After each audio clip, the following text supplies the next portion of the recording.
Olá pessoal, bem-vindos ao canal Brain Analytics Data Solutions.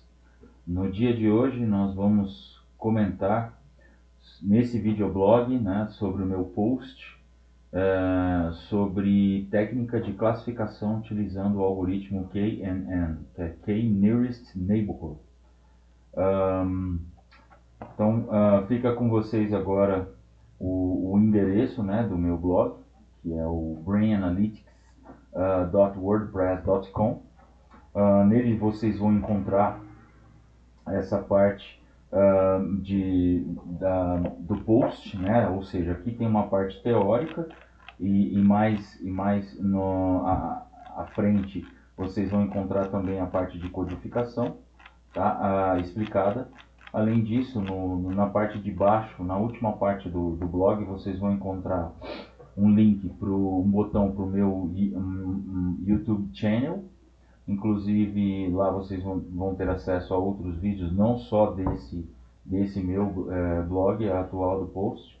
Nós temos também o GitHub, onde os códigos vão estar disponíveis para que vocês possam executar na máquina de vocês, O LinkedIn Group, no qual o objetivo é que possamos discutir, se vocês quiserem tirar dúvidas, fazer questionamentos, críticas.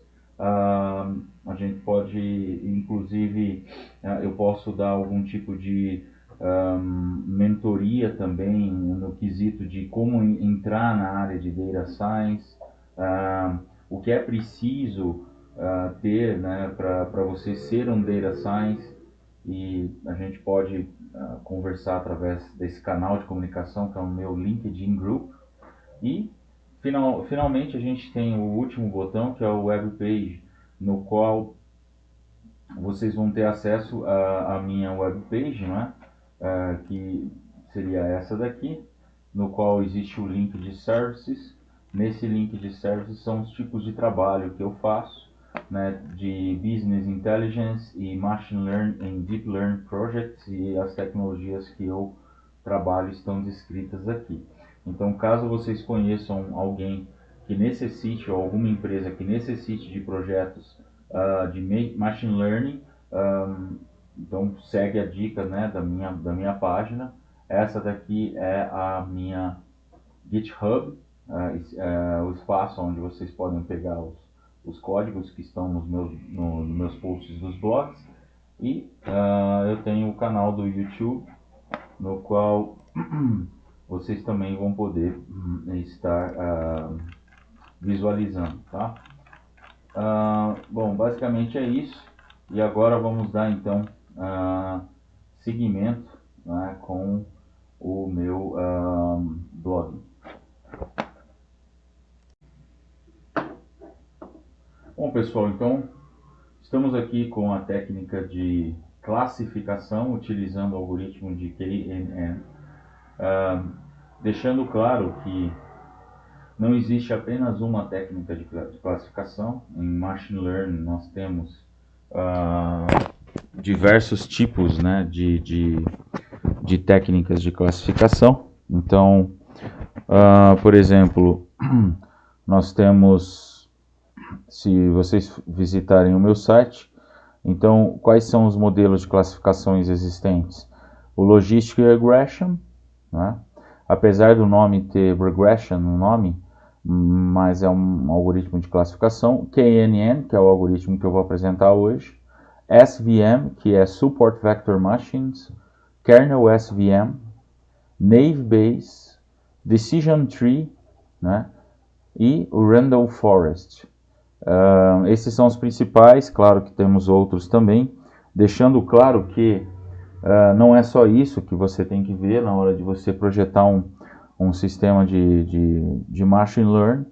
Ou seja, você tem que primeiro entender se o modelo que você vai fazer ele é linear ou não linear, então, o que acontece aqui é que eu vou demonstrar para vocês aqui. Nós vamos falar um pouco agora da teoria desse cara aqui, Então, um aprendizado de máquina, Machine Learning, é uma aplicação de inteligência artificial que fornecem aos sistemas a capacidade de aprender e melhorar automaticamente a partir da experiência sem serem explicitamente programados para isso, né? Quais são os métodos de aprendizado existentes? Nós temos um aprendizado que ele é chamado de supervisionado e nós temos o não supervisionado, né? Então, o supervisionado ele passa sobre um conjunto de valores que são usados para que o algoritmo aprenda, ou seja, há uma intervenção humana, e o aprendizado não supervisionado, o algoritmo deve buscar os padrões sem o uso de gabaritos, ou seja, sem uma intervenção humana, né, dizendo o que ele deve aprender, ele simplesmente aprende, não é? Às vezes você tem que dar algum parâmetro inicial apenas. Temos também o chamado aprendizado por reforço, ou seja, ele faz a descoberta por tentativa e erro dos melhores caminhos para a melhor recompensa.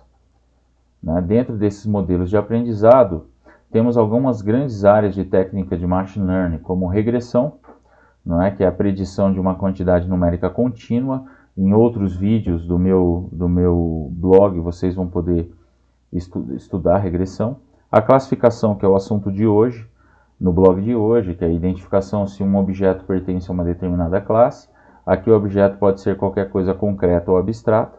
Um exemplo é classificar uma operação de compra online, se é fraude ou se é uma operação normal. Outro exemplo é classificar imagens de laranja capturadas em tempo real em uma esteira para que as laranjas podres ou fora dos padrões pré-estabelecidos sejam separadas das demais, né? E nós temos uma outra técnica que é chamada de clustering, que é uma técnica mais conhecida como técnica exploratória. Ela serve para criarmos conjuntos em um universo desconhecido baseado em similaridades, ou seja, a criação de grupos, não é? Baseado em uma regra, você pode ter, por exemplo, agrupamentos de clientes, agrupamentos de produtos, etc. e tal. Então, agora se aprofundando um pouquinho mais no algoritmo que a gente vai comentar no nosso videoblog de hoje, que é o algoritmo KNN, utilizado para classificação, né? Então, o KNN ele armazena o conjunto de dados inteiro, ou seja, não existe a divisão de training set, test set, né, tradicionalmente falando. As previsões são feitas em uma instância, pesquisando todo o conjunto de treinamento para as casas instâncias mais similares, ou seja, os vizinhos, e a variável de saída para essas instâncias. Para determinar quais das instâncias do que no conjunto de dados de treinamento são similares a uma nova entrada, uma medida de distância será usada e a medida de distância mais popular é a distância euclidiana. Então, nessa imagem aqui, nós temos aqui o eixo Y, o eixo X, nós temos um ponto P1, um ponto P2, uma reta traçada entre os dois pontos, e aí você tem a fórmula da distância euclidiana tradicional, não é? No algoritmo KNN, possuímos uma variável chamada de K, a qual é parte do nome do modelo e também o principal parâmetro a ser selecionado. Esse parâmetro ele direcionará a quantidade de vizinhos, ou seja, neighbors. Ou seja, a gente tem aqui x2, x1 como os eixos, e nós temos aqui a categoria 2, que estão representadas como os pontos verdes, e as categorias vermelhas, que estão representadas aqui como os pontos vermelhos, né? Após identificar o ponto mais próximo, identificar o rótulo desse ponto, o algoritmo irá predizer se a classe do ponto P1 faz parte. Para identificar de fato a que grupo o ponto P1 faz parte, o algoritmo já realiza uma votação onde a maioria irá dizer que a classe desse ponto P1 realmente faz parte daquele grupo. Ou seja, você tem uma situação, por exemplo, aqui de um novo ponto inserido nesse espaço, que é um ponto cinza, né? E aí você tem que decidir, né? O algoritmo tem que decidir se ele vai para esse agrupamento vermelho ou agrupamento verde. Baseado no quê? Baseado na distância, né, euclidiana. Ou seja, o algoritmo vai utilizar uma média de distância para identificar a distância cinzenta entre o ponto 1 e os demais pontos do dataset. Como K1, o algoritmo irá verificar ponto a ponto. Caso coloque K igual a 3, ele irá olhar a distância de P1 em relação aos 3 pontos mais próximos, né? Quanto mais você jogar o valor de K para valores mais altos, mais ele vai inserir novos elementos e calcular a média de todos esses elementos, né, a média da distância. Ou seja, o KNN terá a distância existente entre P1 e todos os pontos do dataset, assim como o KNN irá saber quais pontos P1 são mais próximos, né? Dessa forma, KNN saberá qual classe o ponto será mais similar e ele vai, através do que é chamado, entre aspas, de votação, concluir que aquele determinado ponto novo pertence à categoria 1 ou à categoria 2 de grupos. Aqui nessas imagens vocês podem ver esse novo ponto sendo inserido aqui. Depois da aplicação do algoritmo KNN, vocês vão ver que esse ponto que era da cor cinza ficou da cor vermelha, porque o algoritmo, segundo as votações que foram feitas da média de distância dos pontos mais próximos, ele decidiu que pertencia àquele agrupamento, né? Nesse caso, nós temos um resumo dos passos do funcionamento do algoritmo. Quer dizer, Step 1, choose the number of the K neighborhoods. Escolha o número de vizinhos, né? Ou seja, ele pega os K vizinhos mais próximos do novo ponto de dados, de acordo com a distância euclidiana, como foi explicado. No passo 3, nós temos o quê? No meio desses K vizinhos, né? Conte o número de pontos de cada categoria. E o Step 4 ele vai fazer o seguinte, baseado naquela média que foi explicada, ele vai assinalar esse novo ponto a essa categoria no qual foi contada a maioria dos vizinhos, ou seja, a tal da votação entre aspas. No final disso você tem um modelo pronto, que é um modelo de classificação, né? Ou seja, aqui você tem nessa imagem um exemplo de uma nova dado entrando, e aqui você tem as categorias sendo inseridas, né? A contagem para os dois outros vizinhos, e aí o modelo ponto. Como escolher o valor correto de K do KNN? Depois de entender o funcionamento do algoritmo, fica a pergunta, qual o melhor valor para se atribuir para o K, né? Existe algum número que servirá para todos os casos? Qual o impacto gerado na classificação dependendo do valor escolhido para esse K? São perguntas interessantes que quem vai manipular esse algoritmo deve saber responder, né? Então, o número de vizinhos, né, no algoritmo é um parâmetro o qual deve se escolher, né, ao codificar o modelo na base do KNN. Então, considere K como a variável de controle para a predição e classificação. Não existe um número que servirá para todas as situações, pois cada dataset tem suas particularidades. É importante salientar que valores atribuídos a K que sejam muito baixos serão influenciados por ruídos nos dados, gerando assim influência no resultado final. Então, o que se deve fazer para atribuir um valor correto para K? Qual é essa resposta? Existem estudos com valores para K baixos e demonstram que o processo para a escolha do valor de K fica mais flexível. Ou seja, terão resultados menos enviesados, né? Mas com alta variância. Já os resultados com valores altos atribuídos a K, né, gerando vários vizinhos e as distâncias médias dentro desses todos vizinhos, se tornam uma fronteira de decisão mais sensível, né, resultando uma baixa variância dos resultados, mas um risco altíssimo de enviesamento, ou seja, você vai acabar, de repente, tendenciando, né, também, porque você utilizou um número grande de vizinhos aí, e isso ele teve que pegar alguns vizinhos que são um pouco mais distantes e pode influenciar no valor. É isso que está sendo explicado aqui dessa parte do blog. A melhor maneira de se obter o K é testando diversos valores. Então, pode-se tirar a raiz quadrada do valor total de pontos existentes no dataset ou aplicar a técnicas de Turing para identificação do valor que performará melhor. Como exemplo, temos um dataset no qual é baseado na idade e estimativa de salário. O objetivo dessa análise será predizer se o cliente irá comprar ou não o carro de lançamento SUV de uma concessionária, certo? Então, você tem o sexo do cliente, né, se ele é masculino, se ele é feminino, você tem a idade desse cliente, você tem uma estimativa de ganho de salário desse cliente e você tem uma coluna aí que é purchase, ou seja, baseado na idade, no sexo e na estimativa de salário, você tem, ele comprou ou não comprou esse lançamento de SUV, não é? Então esse é nosso dataset exemplo e nós vamos utilizar o KNN para poder fazer esse algoritmo de classificação em Machine Learning. Como eu sempre digo em todos os meus videoblogs, nós temos aqui o Spider, que é uma ferramenta IDE que eu utilizo, né? E aqui então temos a explicação do código. Agora eu vou passar para o Spider, que já está aberto aqui no meu computador. Vocês podem notar que é uma IDE muito interessante, que eu venho utilizando ela. Tem gente que prefere o Jupyter, eu também já trabalhei com o Jupyter. Não digo que eu não trabalhe com o Jupyter, mas eu acho o Spider muito mais direto, não é, do que do que a gente do que está fazendo no Jupyter, mas vou gravar alguns vídeos utilizando o Jupyter também, tá? Então aqui nós temos o código, tá? Essa primeira parte aqui eu vou executar junto com vocês, step by step, e vou explicar cada trecho do bloco que for executado, ok? Então eu vou executar essa parte aqui. Ela está me dizendo o seguinte, é uma importação das libraries, ou seja, eu tenho NumPy, que é uma library de Machine Learning, Matplotlib para poder fazer os gráficos, e Pandas.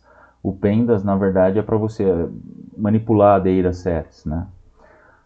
O próximo trecho de código aqui, vou apertar aqui o F5 para a gente poder executar, com sucesso foi executado. Nós temos o que? Nós temos a parte do Social Network Ads, que é o nosso dataset, e nós temos também a coluna, as últimas duas colunas que são interessantes para nós, e aí nós temos a última coluna que é o eixo Y, né? Então nós vamos dividir o dataset dentro do training set e do test set. O que é isso? O training set você tem 80% dos dados originais do dataset original, e o test set você tem, por exemplo, apenas 20 ou 25% dos dados. Então, nesse caso aqui, nós vamos utilizar o sklearn cross validation, né? E aí nós vamos formar o xtrain, o xtest, o itrain e o itest. São vetores que nós podemos formar. Caso vocês queiram ver aqui no Variable Explorer, nós temos aqui esses valores já vetorizados, né? Então, por exemplo, aqui nós temos o xtrain, é só a gente clicar e aí vocês vão observar, né, que temos ele já disponível aqui no nosso ambiente já calculado, ok? Então aqui é uma outra técnica que é chamada de Feature Scaling.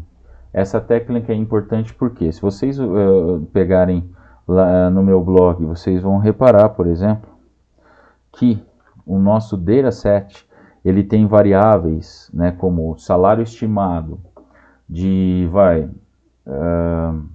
20 mil, né, 58 mil, 84 mil, 150 mil. E aí você vai ter uma outra variável que é age, né? Ou seja, que é apenas de 19, 27, 32, 25. Ou seja, nós temos não está balanceado essas duas colunas, né? Nós temos uma coluna que ela tem uma numeração muito acima da coluna salário, ela está muito acima da coluna age. Então o que isso significa? Que essa variável estimated salary, né, ela pode ser uma variável dominante nesse conjunto, né? Se a gente for pensar em termos estatísticos, ela vai criar uma certa dominância na variância aí. Isso não é correto. Se você quiser fazer uma análise bem feita, você tem que, na verdade, normalizar esses dados, né? Em estatística, não se usa o termo feature scaling, se usa o termo normalização de dados. Então, nesse caso aqui, é o que a gente está fazendo, né? Com esse bloco aqui, nós vamos chamar sklearn preprocessing e vamos chamar o standard scaler, que é o nosso feature scaling. Tanto ele vai pegar no xtrain como no xtest. Então foi executado com sucesso. Agora nós vamos colocar, né, o que já foi feito de feature scaling, né, no training set. E ele vai utilizar o classifier, né, classifier K-Neighborhoods Classifier. Já está prontinho para a gente utilizar aqui. É só você saber, na verdade, fornecer, por exemplo, alguns pontos de parâmetros para ele. Por exemplo, pontos interessantes dos parâmetros. N-Neighborhoods é o número de vizinhos que você vai inserir ali. Como eu estava explicando, se você inserir 2, pode ser muito pouco. Se você inserir 10, pode ser muito. O resultado pode ser desastroso. O interessante é você achar um número ali no meio, como foi explicado anteriormente. Eu coloquei 5 aqui. E aí, como métrica, na verdade, é a distância. Nesse caso aqui, está sendo utilizada a distância de Minkowski, né? Quem quiser pode consultar, mas eu poderia ter usado a distância euclidiana, que é a distância famosa e mais comum utilizada, né, entre os modelos. Então executamos o classificador, ele já fez a classificação. Agora, para a gente poder fazer a predição, a gente vai pegar IPRED, que é igual a classifier.predict. Aqui ele vai fazer o vetor IPRED. Esse vetor IPRED é o vetor de predições, né? Ou seja, por que a gente está fazendo isso? Porque, na verdade, a gente está treinando, né, o algoritmo a reconhecer o que ele já tem, né, em termos de matemáticos, de agrupamentos matemáticos aqui. E aí, através de um treinamento que você já falou para ele, quer dizer, no final é aquela coluninha purchase, 0 para não e 1 para yes, né? Ou seja, então o classificador vai treinar em cima daquilo que ele já tem e vai absorver as características de idade e salário. E assim que você inserir um novo cliente, baseado na idade e no salário que ele já conhece, na análise que ele já fez, ele vai te predizer, esse cara vai comprar esse carro ou esse cara não vai comprar esse carro. Para uma empresa isso é interessante, porque ela pode investir em marketing pesado nesse cliente ou grupo de clientes, e aí vai ter um resultado para maximizar as vendas da companhia, não é? Então aqui a gente faz a Confusion Matrix. Ou seja, o que é a Confusion Matrix? Eu tenho os positivos e negativos, e os falsos positivos e os falsos negativos, no qual eu vou medir a acurácia do meu modelo. E por último, eu tenho a parte de visualização do meu training set, né? Que é essa codificação toda aqui, no qual eu até coloco, eu uso um gráfico, né? Ele é chamado de Mesh Grid. E eu coloco, por exemplo, alguns labels e legenda nele. E também vou fazer com a visualização do resultado de teste. Pronto. Se eu vier aqui em plots, eu vou notar que ele calculou. Na verdade, ele acabou calculando para a gente aqui o teste set. Esse é o training set. No training set vocês vão reparar... Vocês podem reparar, por exemplo, que você tem uma região aqui que é verde e uma região vermelha, né? Você tem pontos vermelhos na região vermelha, ok. Significa isso? Que eu já tinha uma negativa e está na área negativa. Esse é o verdadeiro negativo, correto. Agora eu tenho uns pontos vermelhos que estão aqui na minha área verde do gráfico. E o que isso significa, pessoal? Significa que isso é um falso positivo. Mesma coisa acontece aqui na minha área vermelha, onde eu tenho alguns pontos verdes. O que isso é? Isso é um falso negativo. Agora, para finalizar o estudo desse gráfico, vocês vão ver pontos verdes na área verde. E o que isso significa? São os verdadeiros positivos, ou seja, o algoritmo conseguiu fazer com que a taxa de assertividade, né, foi grande aí, né? Então esse seria uma forma de você estar fazendo, né, a comparação aí dos modelos de training set e de test set, né? Então voltando lá no meu blog, só para a gente finalizar essa parte, o que acontece aqui, pessoal? Depois das explicações, e nós temos aqui a comparação efetuada e nós temos a Confusion Matrix. Apesar do nome ser matriz de confusão, não pode ter nenhum tipo de confusão aqui, né? Seja um trocadilho, né? Ou seja, eu pego o número 64 mais 29 dessa matriz, eu vou ter 93 right predictions, né? E aí eu pego o número 3 e o número 4, eu vou ter 7 wrong predictions. Significa isso? Que o total foi feito 100, certo? Se o total foi feito 100, a gente pode fazer um cálculo de medida de acurácia do modelo. A gente vai pegar 93 dividido por 100, ou seja, são 93 acertos para um total de 100 pessoas. A cada 100 pessoas que eu submeto o treinamento, o modelo do KNN consegue acertar 93, ou seja, qual é a assertividade desse modelo? 93%, ou seja, eu tenho uma margem de erro de 7%, que é bem interessante, né? Qualquer valor aí acima de 90%, o algoritmo ele acaba sendo um algoritmo interessante, não é? Preciso. Então é isso, pessoal. Espero que vocês tenham entendido, não é? Sobre esse modelo de Machine Learning, não é? Mais para frente eu vou gravar um vídeo para você decidir, né, a problemática de qual é o modelo correto, né? Porque uma das coisas mais difíceis em Machine Learning, primeiro, é entender a hipótese. Segundo, depois que você entendeu a hipótese, você tem que entender qual é o modelo que você vai utilizar. Né? Entendendo o modelo, você pode utilizar um ou dois modelos em combinação, ou três até.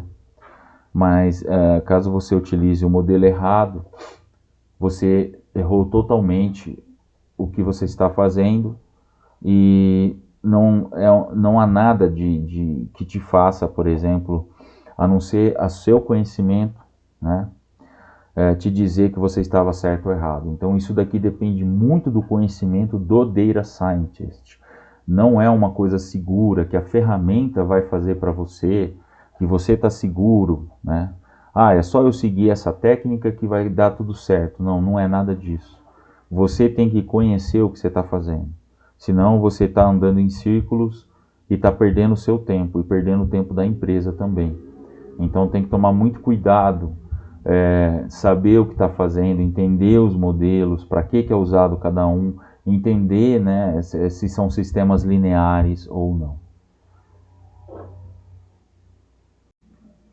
Bom, pessoal, então chegamos ao fim de mais um videoblog. Espero que vocês tenham gostado, não é? Só para reforçar, né, no final de cada vídeo, de cada blog, nós temos o YouTube Channel, GitHub para você pegar os códigos, LinkedIn Group para que a gente possa fazer alguns tipos de comentários, né, e tudo mais, né? Então vou mostrar para vocês.